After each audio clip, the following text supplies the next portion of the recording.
breaking news. And Yeah. I really don't use that phrase lightly. No, this one is big. As of yesterday, February 2nd, 2026, the entire map of this war has shifted. We have confirmed video.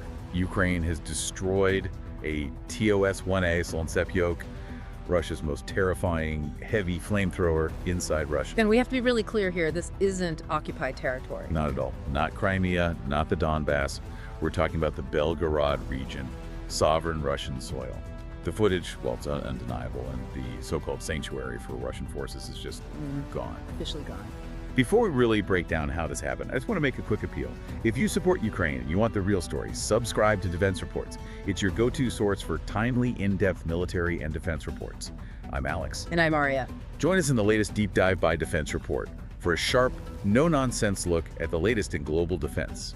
And today we're going to cover how a $500 drone just incinerated a $15 million Russian superweapon. And maybe more importantly, why that safe zone on the Russian border has completely collapsed.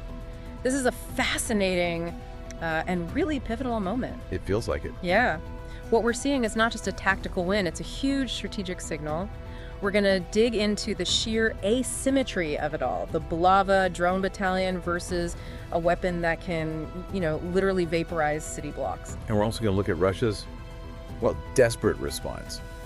There are these new reports about something called the Malvina M. Oh, the robot tank. The robot tank. They're apparently trying to build a robot version because their crews are just dying too quickly. It sounds like something out of science fiction, a robot flamethrower. Yeah. But it tells you everything you need to know about the state of their army right now. It really does. But okay, let's ground this for everyone listening. We hear the name Solntsepyok, scorching sunlight. It sounds almost poetic until you understand what it does. For someone who's never seen one, what are we actually looking at? Well, from a purely lethal standpoint, it is a terrifying piece of engineering. To the untrained eye, you'd see it and you'd think, oh, that's a tank. It's on a T-72 chassis, so it has the tracks, the heavy armor on the bottom. Right. But on top, instead of a turret with a big cannon, it's got this huge boxy launcher with 24 rockets. And these aren't your typical artillery shells. Not even close. These are thermobaric rockets. And that's a concept that a lot of people misunderstand. I think most people just hear thermobaric and think, big bomb. Right, it's just a big explosion. But it's so much more complex than that. Think of it as a two-stage event. A normal bomb hits, it explodes, sends out shrapnel, and that's it. Okay. A thermobaric weapon.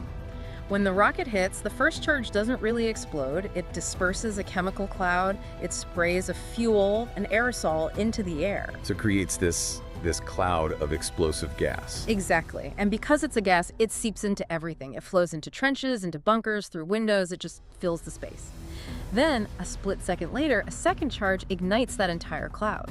And that's the scorching sunlight. That's it. It creates a fireball with temperatures hitting 3,000 degrees Celsius. That's 5,400 Fahrenheit? Hot enough to melt steel. Unbelievable. But the heat isn't even the main weapon. It's the pressure wave, right? The vacuum. It's the vacuum. When that cloud ignites, it consumes all the oxygen around it to feed the fire. So it creates this massive, crushing shock wave that just ruptures lungs, eardrums. Even if you're deep inside a bunker where shrapnel can't get you, there is no cover from it.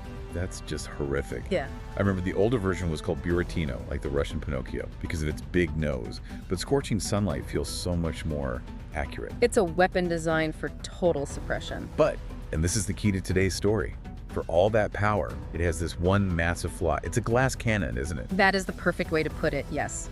The tank chassis is tough, but that big launcher box on top, it's lightly armored. And inside are 24 highly volatile, fuel-filled rockets. It is literally a bomb waiting to go off. So if you hit the launcher, you don't just disable it, you set off a chain reaction. The weapon just destroys itself. And that's exactly what we saw happen yesterday. This wasn't some lucky shot from miles away.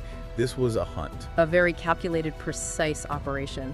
The credit goes to the Bulava Unmanned Systems Battalion. They're part of the 72nd Separate Mechanized Brigade, the Black Zaporozhians. And again, the location is the headline.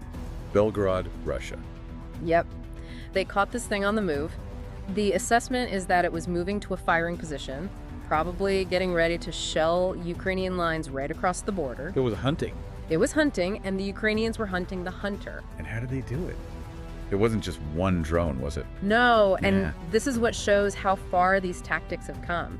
They use a swarm approach. 4 separate FPV drones, those first-person view kamikaze drones, hit it one after another. None of them. 4. The footage is incredible. You see the impacts, and then The result is just a catastrophic detonation. the ammo cooked off, as they say. The whole vehicle just ceased to exist, instantly turned into scrap metal. Let's just pause on the economics of this. A TOS-1A system costs. Well, What are you we know, talking? it's hard to say exactly, but with training, support, the vehicle itself, you're easily looking at over $15 million. 15 million. And it was destroyed by drones that cost maybe $500. 1,000 tops. At most. The cost ratio is just, it's staggering. It's defining this new era of warfare. But that wasn't even the only one yesterday. I saw another group, the SSU Alpha group, hit another TOS-1A. It did that. But they hit it while it was firing its rockets, Yeah. mid-salvo. Which is, I mean, from a physics standpoint, that's nearly impossible. How so? Well, think about it. When those rockets launch, you have massive turbulence, smoke, fire, rising heat. Flying a tiny little plastic drone through that chaos to hit a moving target. It's like trying to fly a paper airplane into a hurricane and hit a bullseye. Exactly. It shows these Ukrainian operators have absolutely mastered this technology. They're flying with a level of precision I don't think any other military on Earth has right now. And it just highlights the irony. Mhm. Russia builds this machine of death, this symbol of brute force. Mhm. And it's getting taken apart by what is essentially consumer electronics you can buy online. But let's zoom out. Hitting a tank is one thing. Hitting it inside Belgorod feels different. It feels like the rules have changed. They have. For the longest time, the Belgorod region was a sanctuary. Russian forces would roll their weapons right up to the border, fire into Ukraine, and then just scoot back. Like a safe base in a game of tag. Precisely. But that base is gone now. This strike proves Ukraine is engaging in what's called deep battle. They're not just fighting in the trenches on the zero line, they're hitting the rear areas where Russia stages its attacks. Which makes it harder for Russia to even launch those attacks in the first place. Absolutely. If you can't get your most powerful weapons to the front because they get blown up 10 kilometers behind it, you have a very serious problem. And you can see the fallout from this in Belgorod. The governor there, Gladkov, is evacuating thousands of people. The war has come home for them. It has. And while there are tragic civilian casualties, like the 2 people killed when a drone hit a house in Stary Oskol, Right.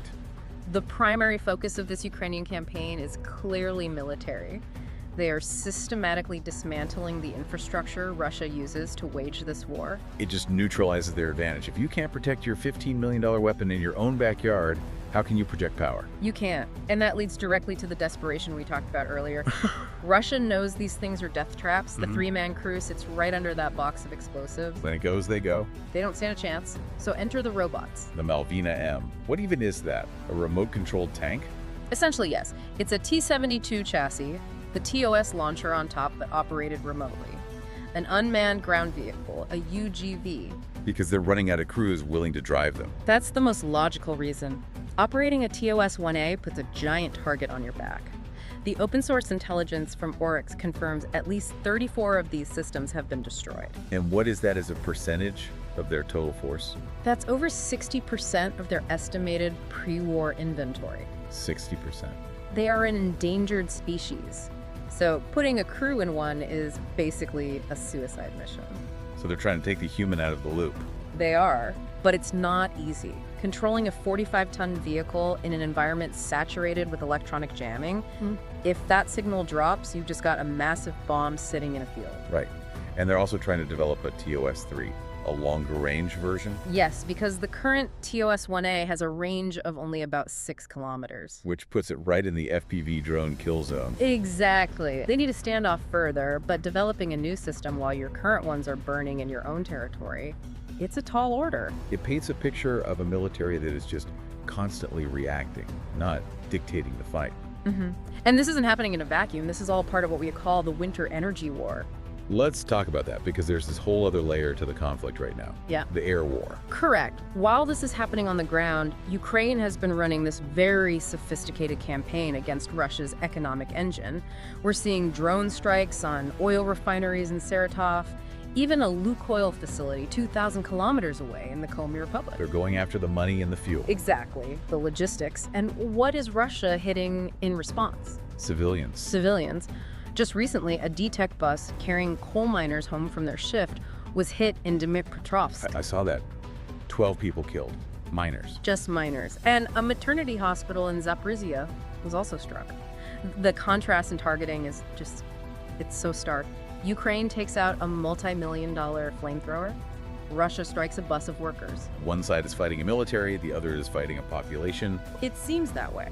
But despite the terror, Ukraine is proving that agile, smart, cheap technology can defeat heavy, clumsy, expensive brutality. This one strike is a microcosm of the entire war. The ultimate David and Goliath story. And Goliath is on fire in his own backyard. And realizing his house isn't safe.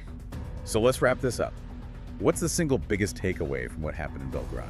The takeaway is that the era of heavy, short-range armor, well, it might be ending. The TOS-1A was the boogeyman of this war, the weapon everyone feared. Now it's prey. It's a target for a drone swarm that costs less than a used car. And the fact that it happened inside Russia just dissolves the boundaries of the battlefield. Ukraine can reach out and touch Russia's most valuable assets, no matter where they hide them. And that really raises a final question for you to think about.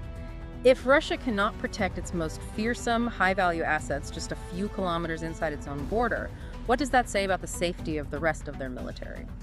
The sun has definitely set on the idea of Russian invulnerability. A powerful thought to end on. The facade is cracking, one drone strike at a time. You've been listening to Defense Report by Alex and Aria, where we analyze the latest in military strategy, global defense, and advanced weaponry. And before you go, just one last reminder. Subscribe to Defense Reports. It's your go-to source for timely, in-depth military and defense reports. We'll catch you next time.